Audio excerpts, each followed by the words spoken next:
She thought she was playing me, rewriting our prenup to quietly take over my business. But what she didn't know, I already knew, and I was the one setting the trap. My name's Jake. I'm 34, and I spent the last 10 years building something I was proud of, an organic grocery business that started from nothing. I didn't come from money, no investors, no fancy connections, just a dream, a beat-up truck, and long nights of hauling crates, fixing broken shelves, and begging suppliers to give me a shot. For a long time, it was just me. I worked late, slept in the office, skipped vacations, and poured everything I had into making the business work. People said I was crazy, trying to go up against the big supermarket chains. But I believed in what I was doing. I wanted to make good food more affordable, more real, and slowly, it started to work. One store became 3, then 5. Then I had a small team, people I trusted, people who believed in what I built. Then came Tiffany. I met her at a food expo. She was working in marketing, smart, funny, and honestly, she made me feel seen. She wasn't impressed by my business, but by the story behind it, the hustle, the risk, the way I never gave up, even when I had nothing. We talked for hours. That first conversation felt different, real. It wasn't long before we started dating, and everything just clicked. She loved farmers markets. She helped me pick out labels for new products. She made the chaos of running a business feel lighter. For the first time in years, I wasn't doing it all alone. She was there after long days, encouraging me when deals fell through, cheering me on when I signed a new lease. I still remember the night I showed her the old ledger from my first store. It was a mess. Coffee stains, torn corners, notes scribbled in panic. But she held it gently, like it was something precious. She looked at me and said, "This is more than business. This is your life. I'm lucky to be part of it." And I believed her. Every word. 8 months ago, I asked her to marry me. Simple, quiet proposal. Just us and a bottle of wine. She said yes, with tears in her eyes, and hugged me like she meant it. We started planning our wedding, our future. We even talked about her joining the business full-time once things settled down. When I brought up the prenup, I was nervous. Not because I didn't trust her, but because I've worked too hard to risk it all. I explained it was just a safety thing, something responsible people do, especially with a company that involves partners, employees, and legal stuff. She didn't fight it. She smiled and said, "Of course. It's just paperwork. What matters is us." We signed the documents together, hand in hand. And, for a while, life was good. She helped with store events, gave ideas on branding, even started helping organize the company's 10-year anniversary. Everyone liked her, my staff, my family, even my skeptical accountant. I thought I had everything, the business, the woman I loved, and a future we could build together. But what I didn't know was that while I was building our life, she was quietly rewriting the rules, and soon I'd find out the truth. Looking back, I should have trusted my gut. But when you're in love, it's easy to brush things off, to tell yourself you're just overthinking. The first red flag was small.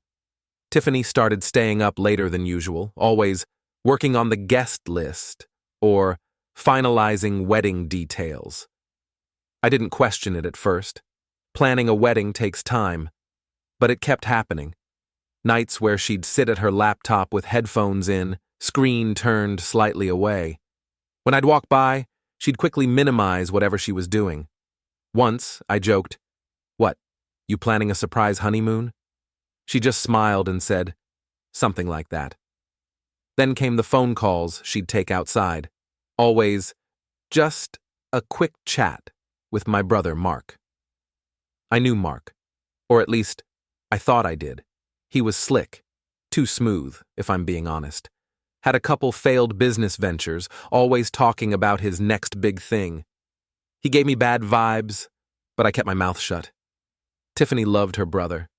I didn't want to come off as controlling, but one night, something really stuck with me. Tiffany left her phone on the couch while she was in the shower. A message popped up. "Did you change the clause yet? Let me know before he sees it." It was from Mark. My stomach dropped. I didn't open the message. Felt wrong, like snooping.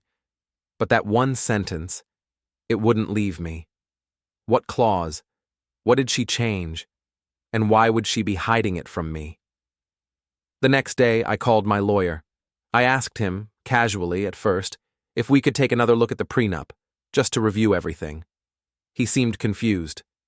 "We finalized it 2 months ago. Nothing's changed since." I pushed. "Can you just send me the current copy? I want to double-check something." He did. And that's when everything started to crack. I compared it to the one we signed, page by page, line by line. Most of it was the same, but there was a change, a subtle one. In the section about the business, the clause that used to say, "Any increase in business value remains separate property," had been rewritten to, "Any increase in business value during the marriage will be considered joint marital property." That one sentence changed everything. If we got divorced after marriage, she'd be entitled to a huge chunk of my company's future value, something I had clearly protected in the original draft. I was stunned and furious. But more than anything, I was hurt. I didn't want to believe Tiffany would do this, that the woman who'd cried when I proposed, the woman who said she was honored to be part of my story, would quietly change something so big, so personal, without a word. I wanted answers, but I needed more than a hunch. I needed proof. So I started watching, listening, waiting. I asked her about the prenup a few days later, casually. "Hey, remember when we signed the prenup? Crazy how much legal stuff there is." She barely looked up from her phone. "Yeah, total headache," she said. No guilt, no twitch, no sign that she was hiding anything. That night I couldn't sleep. I kept thinking about Mark's message, about that look in her eyes when I mentioned the prenup. I started digging. I checked our home printer. Buried deep in the history, I found a file name. Prenup, updated final.pdf, dated 2 weeks after we signed. I opened it. It matched the one my lawyer just sent me. The one with the change. She didn't just suggest a change. She printed and swapped the original with a forged version, after we both had already signed. That's when I knew. This wasn't just a misunderstanding. This was a setup. And the worst part? I'd invited her into everything. I let her sit in on meetings, gave her a company email address, trusted her with access to files and branding materials. She wasn't just planning a wedding, she was planning a takeover. And suddenly, every sweet moment, every "I love you," every night she sat next to me while I worked, felt like a lie. I didn't confront her right away. I wasn't ready. I needed more. So I called someone I could trust, Emily, my operations manager and one of the longest-serving people in my company. I showed her the email from Mark, the updated prenup file. Her face went pale. She didn't say much, just looked at me and said, "Jake, I think you're just getting started." And she was right. The storm was only beginning. It was a Friday afternoon when I set the meeting. I texted Tiffany that morning. "Let's grab coffee tonight. Just us. No wedding talk. Just a real conversation." She replied with a heart emoji and said she'd be free after 7. I also messaged Mark, pretending to be casual. "Let's talk business man to man. You free later tonight?" To my surprise, he agreed. "Sure. Always got time for family." I booked a small private room at a quiet cafe on the edge of town. Nothing fancy. Just a table, 3 chairs, and one small voice recorder hidden in my jacket pocket. Emily helped me test the device that afternoon. "Be calm," she said. "Stick to facts. Don't let them flip it on you." At 7:18 p.m., they walked in together. That was my second confirmation. This wasn't just her brother helping her out. They were in this together. Tiffany sat down across from me, smiling like everything was fine. Mark leaned back, his arm slung over the chair like he owned the place. "You said this was just coffee," she said, brushing her hair behind her ear.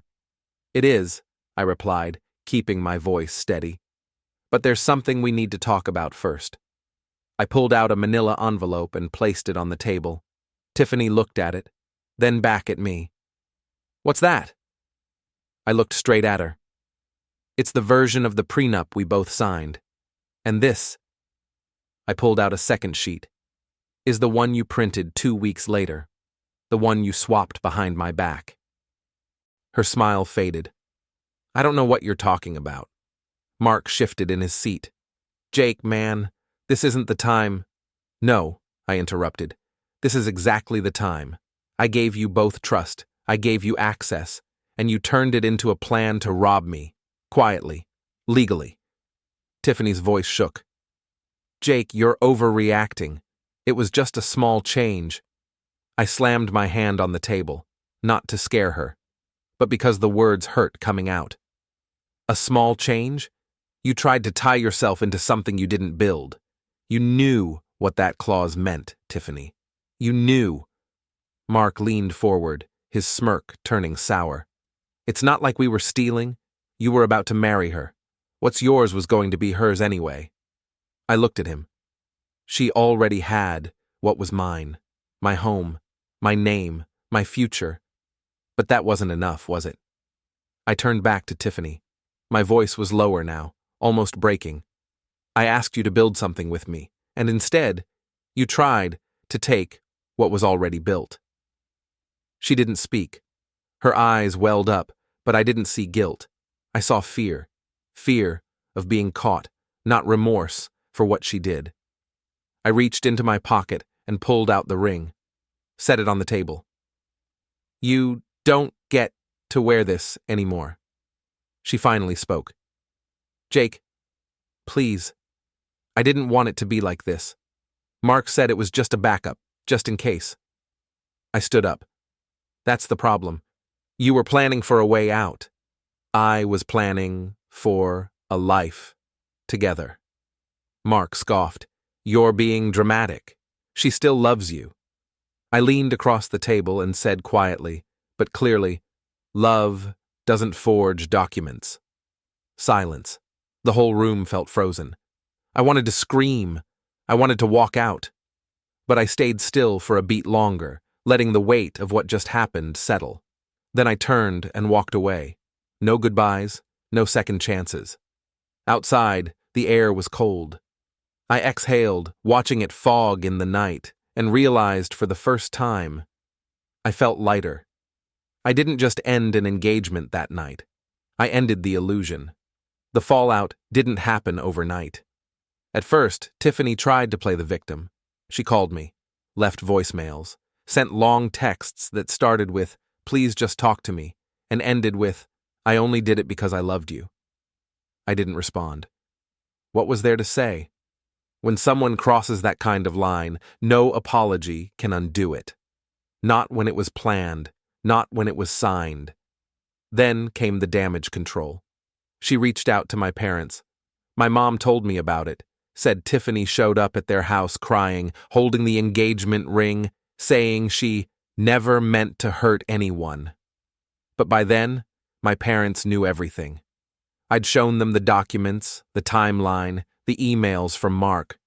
My mom, kind, trusting, looked her in the eye and said, "You didn't just lie to Jake. You lied to all of us." After that, Tiffany disappeared from my life.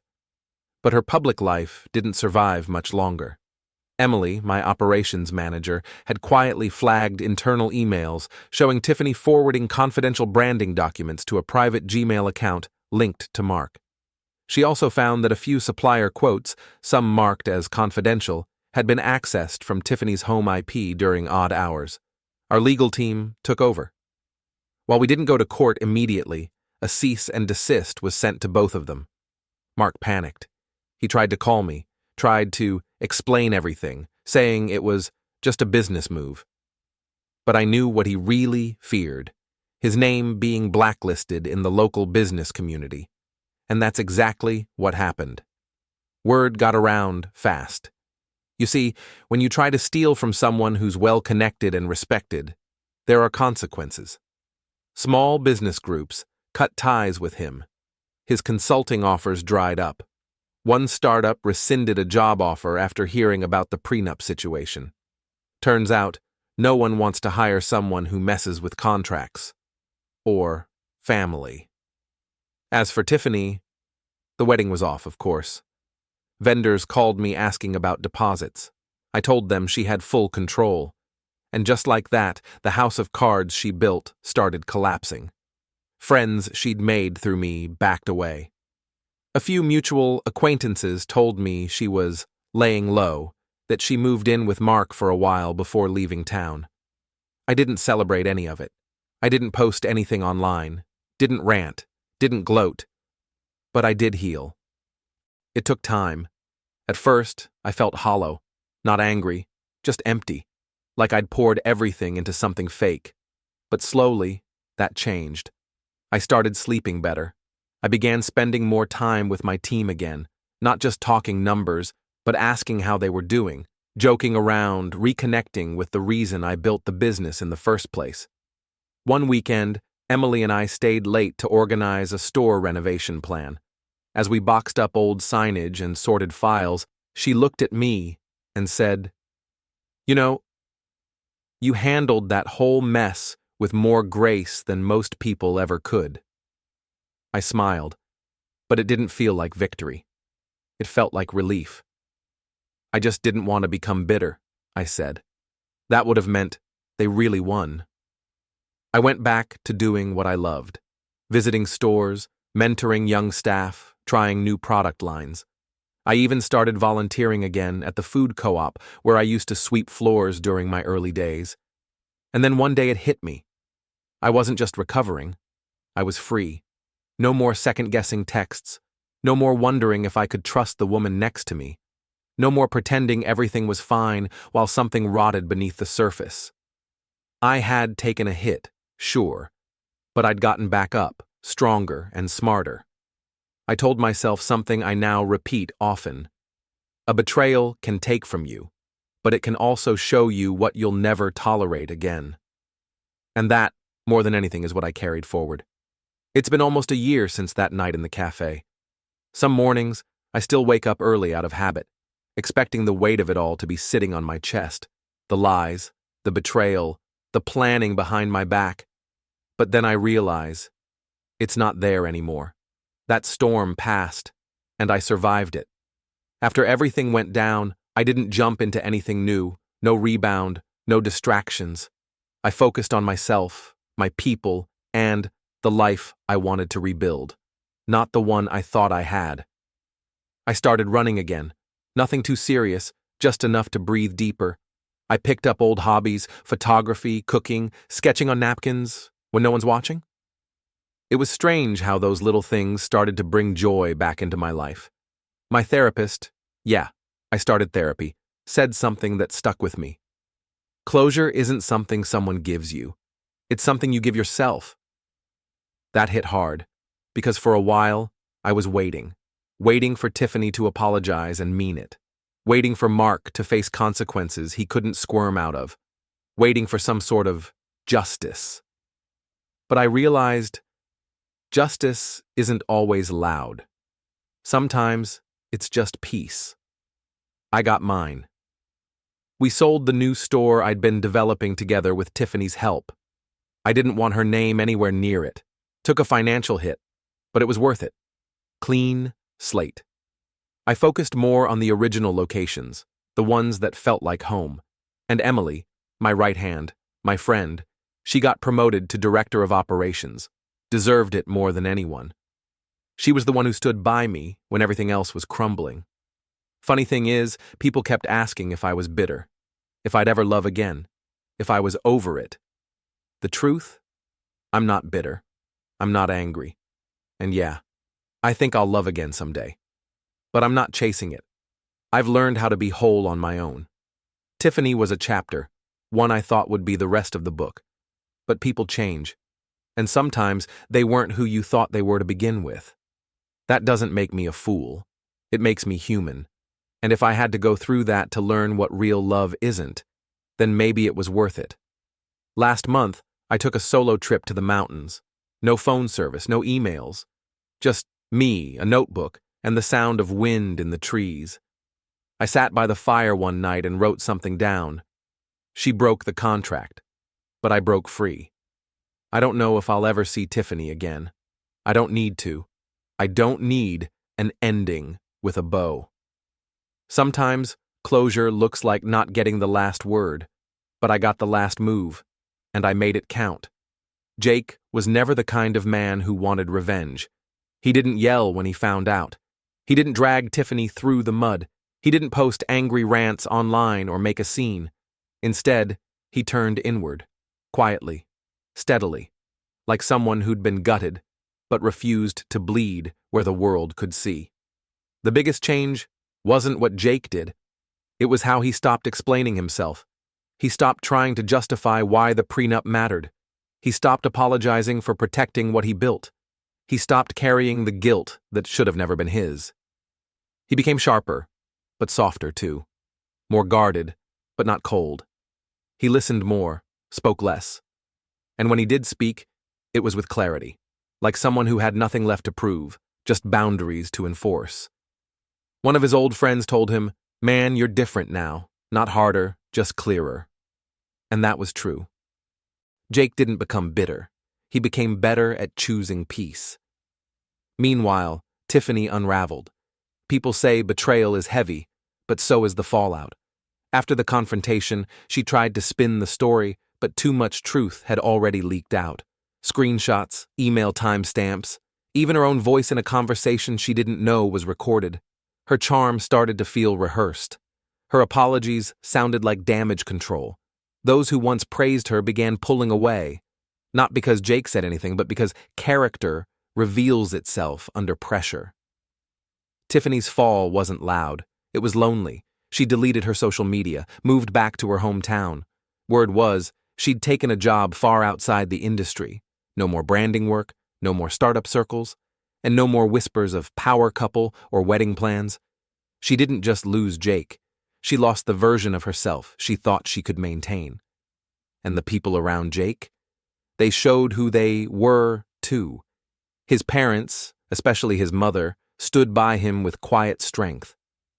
"We raised you to give, Jake," his dad said one night, "but not to be taken advantage of." Emily, his most trusted teammate, never once said, "I told you so." She just did what real friends do, showed up. She protected the company. She covered for him when the grief hit too hard. And when it was over, she stayed, not as a savior, but as someone who knew his worth before he remembered it himself. Even some of Jake's investors reached out, not to ask about losses, but to say, "You did the right thing." Because in the end, Jake's greatest victory wasn't keeping his business. It was keeping his soul.